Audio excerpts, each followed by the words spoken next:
Hey, coffee crew. Have you ever gotten a weird or wrong answer from AI and kind of feel frustrated and don't know what's going on? And then you're wondering why everybody's hyping up AI? Well, this is Jessica, your go to manager for navigating the ups and downs of corporate life.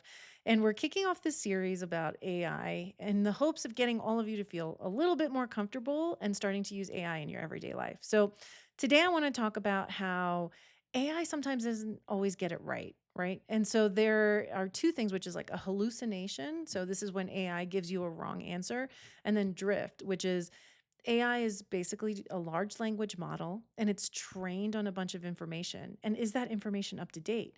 Sometimes it's not. When we all first started using OpenAI, it had information up until a certain year.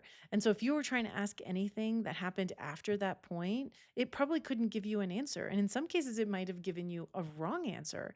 And so this gap in information is drift. And then that wrong answer is hallucinations.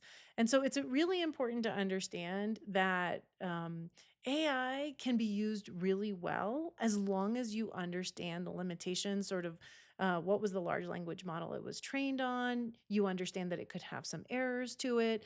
And then really it's about you leaning in and giving some human oversight into the final output. So taking the responsibility of whether you're using AI to really refine it and give it validation, because AI really is it's probabilistic, so it predicts the probability of an answer, right?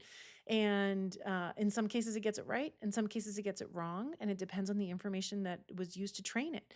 And in other examples, it really depends on your prompt and the information that you provided it. Did you give it a good prompt? Did you give it information so that it could produce the right results? And so it really takes some practice and refinement. And I think for you, in order to use AI in your everyday life, it will be really important to understand what it can and can't do, what are the limitations, and understanding that it is so critical and important for you as a person, as a human, to review that information before you pass it on. And so stay with me for a little while. Follow me if you want to hear more about AI. And I want to know, how do you use AI in your everyday life, both at work and at home? Comment below and let's level up together.